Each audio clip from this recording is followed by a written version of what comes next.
Judges, chapter 1. After the death of Joshua, the Israelites asked the Lord, "Which tribe should go first to attack the Canaanites?" The Lord answered, "Judah, for I have given them victory over the land."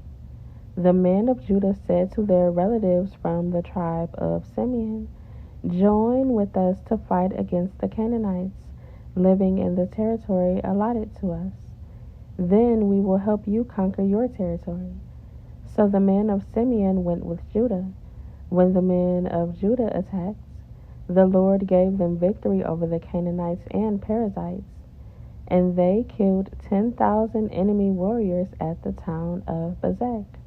While at Bezek, they encountered King Adoni-Bezek and fought against him, and the Canaanites and Perizzites were defeated. Adoni-Bezek escaped, but the Israelites soon captured him and cut off his thumbs and big toes. Adoni-Bezek said, "I once had 70 kings with their thumbs and big toes cut off, eating scraps from under my table. Now God has paid me back for what I did to them." They took him to Jerusalem and he died there. The men of Judah attacked Jerusalem and captured it, killing all its people and setting the city on fire. Then they went down to fight the Canaanites living in the hill country, the Negev, and the western foothills. Judah marched against the Canaanites in Hebron, formerly called Kiriath Arba, defeating the forces of Sheshai, Ahiman, and Talmai.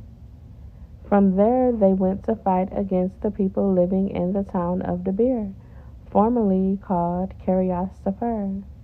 Caleb said, "I will give my daughter Aksah in marriage to the one who attacks and captures Kiriath Sefer." Othniel, the son of Caleb's younger brother Kenaz, was the one who conquered it. So Aksah became Othniel's wife. When Aksah married Othniel, she urged him to ask her father for a field. As she got down off her donkey, Caleb asked her, "What's the matter?" She said, "Let me have another gift. You have already given me land in the Negev. Now please give me springs of water too." So Caleb gave her the upper and lower springs.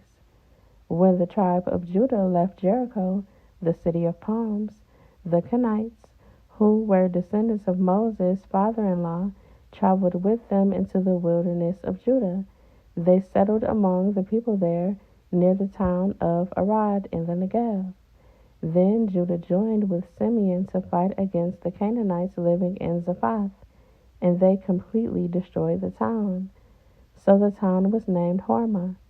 In addition, Judah captured the towns of Gaza, Ashkelon, and Ekron, along with their surrounding territories.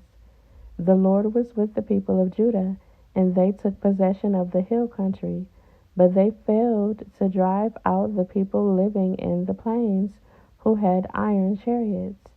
The town of Hebron was given to Caleb as Moses had promised, and Caleb drove out the people living there, who were descendants of the 3 sons of Anak. The tribe of Benjamin, however, failed to drive out the Jebusites, who were living in Jerusalem. So to this day, the Jebusites live in Jerusalem among the people of Benjamin. The descendants of Joseph attacked the town of Bethel, and the Lord was with them. They sent men to scout out Bethel, formerly known as Luz. They confronted a man coming out of the town and said to him, "Show us a way into the town, and we will have mercy on you." So he showed them a way in, and they killed everyone in the town except that man and his family. Later the man moved to the land of the Hittites, where he built a town. He named it Luz, which is its name to this day. The tribe of Manasseh failed to drive out the people living in Bethshan, Tanakh, Dor, Ibleam, Megiddo, and all their surrounding settlements, because the Canaanites were determined to stay in that region. When the Israelites grew stronger, they forced the Canaanites to work as slaves, but they never did drive them completely out of the land. The tribe of Ephraim failed to drive out the Canaanites living in Gezer, so the Canaanites continued to live there among them. The tribe of Zebulun failed to drive out the residents of Kitron and Nahalal, so the Canaanites continued to live among them. But the Canaanites were forced to work as slaves for the people of Zebulun. The tribe of Asher failed to drive out the residents of Akko, Sidon, Alab, Akzib, Helbah, Afik, and Rahab. Instead, the people of Asher moved in among the Canaanites, who controlled the land, for they failed to drive them out. Likewise, the tribe of Naphtali failed to drive out the residents of Beth Shemesh and Beth Anath. Instead, they moved in among the Canaanites, who controlled the land. Nevertheless, the people of Beth Shemesh and Beth Anath were forced to work as slaves for the people of Naphtali. As for the tribe of Dan, the Amorites forced them back into the hill country and would not let them come down into the plains. The Amorites were determined to stay in Mount Heres, Aijalon, and Shaalbim.